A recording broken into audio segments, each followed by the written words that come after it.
Olá, pessoal! Sejam bem-vindos à nossa aula de revisão para a prova da V1 da disciplina Empreendedorismo. Nessa aula, iremos revisar os temas 1 ao 10 que serão contemplados na prova. Vamos lá? No tema 1, o conceito de empreendedorismo, vimos que com o crescimento das atividades empreendedoras pode-se ter geração de empregos, o desenvolvimento de novos negócios e mais dinamismo. E que os pequenos negócios possuem importante papel nesse sentido, já que constituem uma fatia significativa dos empreendimentos abertos no país. O empreendedor empresarial pode ser entendido como um indivíduo que cria uma empresa, qualquer que seja ela, como uma pessoa que compra uma empresa e introduz inovações, assumindo riscos, seja na forma de administrar, seja na forma de vender, fabricar, distribuir ou fazer propaganda dos seus produtos e ou serviços, agregando novos valores para a organização. Como também pode ser o empregado que introduz inovações em uma organização, provocando o surgimento de valores adicionais para a mesma. Importante compreender que o empreendedorismo pode se apresentar sob diversas formas, como empreendedorismo social, exercido pelo terceiro setor ou pela administração pública, não ficando restrito à natureza empresarial. Esclarecemos também que existem tipos de empresas, como o microempreendedor individual, a microempresa e a empresa de pequeno porte, que se diferenciam pelo montante do seu faturamento anual. No tema 2, perfil do empreendedor, consideramos a diferença entre dois tipos básicos de empreendedores, o voluntário e o involuntário. O empreendedor voluntário é aquele que nasceu para empreender, é seu desejo de fazer aquilo. Já o empreendedorismo involuntário ocorre quando a pessoa não pensava ou não trabalhava com a ideia de ser empreendedor. É o caso de um herdeiro que sempre foi empregado e ganhou como herança um negócio. Outra situação muito comum é quando alguém não consegue se recolocar no mercado de trabalho e vê a abertura do próprio negócio como única saída. Também desmistificamos várias afirmações sobre o empreendedor, que de forma equivocada colocam que os empreendedores já nascem prontos, assumem riscos excessivos e têm dificuldade de trabalhar em equipe, são motivados principalmente pelo dinheiro e que só jovens podem empreender.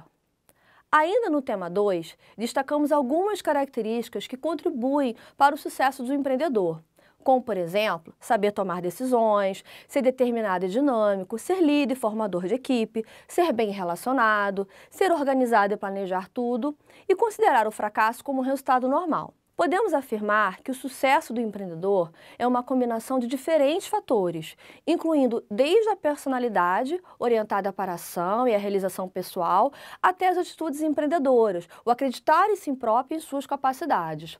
Colaboram também para o sucesso de um empreendedor o contexto social onde ele está inserido e o reconhecimento de uma oportunidade. Além disso, é importante ressaltar que essas características podem ser desenvolvidas ao longo da trajetória do empreendedor. No tema 3, o processo de empreendedorismo e as partes envolvidas, consideramos as diferenças entre as figuras do empreendedor, o administrador e o empregado. Enquanto que os administradores são responsáveis pela gestão operacional do negócio, os empreendedores são os donos das ideias, do conhecimento, são os visionários. São os donos do negócio cujo padrão de trabalho implica imaginação e criatividade. Já os empregados são os responsáveis por operacionalizar todas as ideias e oportunidades geradas pelos empreendedores, sendo também muito importantes para o sucesso de um negócio. Temos também que destacar a figura dos intraempreendedores, que são empregados que possuem perfil empreendedor, que enxergam além, sendo criativos e gerando oportunidades. No tema 4, etapas do processo de empreender, vimos que o processo empreendedor é influenciado por fatores pessoais, fatores sociológicos, fatores organizacionais e questões encontradas nos ambientes em cada fase do processo. Segundo Dornelas, este processo encontra-se dividido em 4 fases. O processo se iniciará com a identificação da oportunidade e sua avaliação. Logo em seguida, será desenvolvido o plano de negócios. Após, serão estabelecidos e captados os recursos para que na última fase ocorra o gerenciamento da empresa já criada. Embora as fases sejam apresentadas de forma sequencial, nenhuma delas precisa ser completamente concluída para que se inicie a seguinte. E muitas vezes ocorre ainda outro ciclo de fases antes de se concluir o processo completo. No entanto, todas as fases são importantes e não podem ser negligenciadas. Além disso, essas fases poderão ser consideradas em negócios já existentes. O plano de negócios pode ser feito a qualquer momento, não apenas em negócios novos.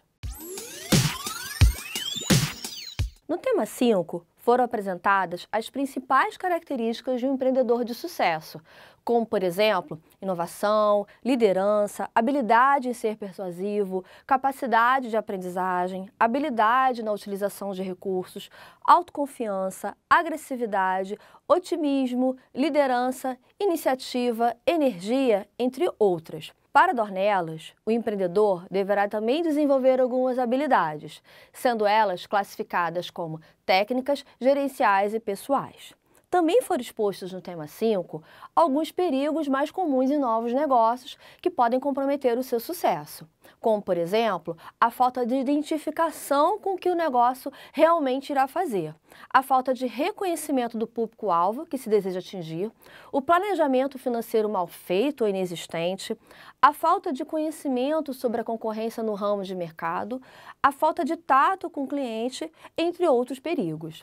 Nesse sentido, segundo uma pesquisa realizada por Fillon, os fatores econômicos são os que mais contribuem para o declínio de um negócio. No tema 6, vimos as diferenças entre oportunidades e ideias. As ideias constituem representação mental de algo que desejamos colocar em prática, ou seja, as ideias aparecem em plano de abstração. São ainda apenas alguns pensamentos que serão ou não colocados em prática pelo empreendedor. Assim, as ideias podem ser fonte de grandes negócios ou nem ao menos saírem do plano de abstração. Já a oportunidade é o conjunto de circunstâncias favoráveis que cria a necessidade de um produto ou serviço. Uma oportunidade de negócio acontece quando a oferta de uma ideia encontra-se com a necessidade de alguém disposto a pagar por ela ou a investir nela. Em termos práticos, pode ser definida como um conceito negocial que, se transformando em um produto ou serviço tangível oferecido por uma empresa, resultará em lucro financeiro. Por isso, as ideias nem sempre serão inéditas. O que será determinante é o tipo de oportunidade que será gerada a partir delas. É importante ressaltar que nem sempre uma ideia resultará em uma oportunidade de negócio. E caberá ao empreendedor filtrar essas ideias que realmente sejam aplicáveis e colocá-las em prática com qualidade, para que possam gerar oportunidades reais. As oportunidades de negócios podem ter diversas fontes e caberá ao empreendedor utilizar a criatividade para conseguir identificá-las, estruturar o seu negócio em volta das oportunidades de mercado para então transformá-las em fonte de geração de riqueza. Com o tema 7, vimos a importância do reconhecimento de fontes de novas ideias para o processo empreendedor. As ideias podem surgir de qualquer lugar e a qualquer hora. Assim, qualquer fonte de informação poderá ser, consequentemente, uma fonte de ideia. Desse modo, uma ideia pode ter muitos alcances, como serviços, criação de produtos ou melhorias de processo, não se restringindo a negócios que já existem no mercado. Podemos ter como fonte de novas ideias a identificação de necessidades, a observação de deficiências ou tendências, a derivação da ocupação atual, a procura por novas aplicações, os hobbies, a imitação do sucesso do outro e pesquisa e desenvolvimento. Chiavenato classifica as fontes de novas ideias em 4 categorias: experiência pessoal, hobbies, descoberta acidental e busca deliberada. A internet também oferece vários modelos de negócios que se constituem fontes de novas ideias. No tema 8, a criatividade empreendedora, compreendemos que o empreendedor é considerado muito criativo, pois constantemente tem ideias originais que o direcionam à busca de novos mercados, de novas mercadorias e serviços, de novas formas para desenvolver a produção ou gerir a empresa. Assim, podemos afirmar que os conceitos de criatividade e de empreendedorismo estarão entrelaçados. A criatividade pode ser entendida como um processo de geração de algo novo e está na gênese das ideias. Não obstante, a inovação só ocorre quando há iniciativa e se vislumbra uma oportunidade para colocar essa ideia em prática. Portanto, criatividade representa a geração de uma nova ideia, enquanto a inovação pode ser definida como a transformação de uma nova ideia em uma nova empresa, produto, serviço, processo ou em novo método de produção. Estimular a criatividade significa não apenas estimular o indivíduo propriamente dito, mas também modificar seu ambiente social como um todo. Como categorias dos estímulos à criatividade, temos, por exemplo, o ambiente físico, a comunicação organizacional, desafios, a estrutura organizacional, a liberdade e autonomia, a participação em salários e benefícios, o suporte da chefia, o suporte do grupo de trabalho e o treinamento. Temos também outras ações indicadas que podem estimular a criatividade, como procurar melhorar todos os dias, a realização de um brainstorm pessoal, a promoção de uma loteria de ideias e a inspiração icônica. No tema 9, abordamos algumas técnicas que poderão ser desenvolvidas para que o processo criativo seja incentivado e as novas ideias possam surgir com maior facilidade. Podemos citar como técnicas o questionamento de suposições, Scamper, listagem de atributos, análise morfológica e mapa mental. No tema 10, aprendemos o que são bloqueios mentais. Estes bloqueios são responsáveis por minar a criatividade dos empreendedores. Esse tipo de ocorrência faz com que tanto novas ideias não surjam, quanto acarreta insegurança no desenvolvimento de qualquer oportunidade. É importante conhecer, então, as consequências e as causas desses bloqueios para poder evitá-los. Enquanto que alguns bloqueios podem ser criados pelo próprio empreendedor, expressado, por exemplo, com temores, preconceitos, falsas percepções, expectativas exageradas e emoções exacerbadas, outros são criados pelo ambiente ao redor, como, por exemplo, costumes, valores, regras e falta de apoio dentro da organização. De acordo com Dolabella, os bloqueios são então classificados em 5 categorias: bloqueios culturais, bloqueios intelectuais ou de comunicação, bloqueios ambientais e organizacionais, bloqueios emocionais e bloqueios de percepção. Superar os bloqueios é definitivamente tão importante quanto evitá-los.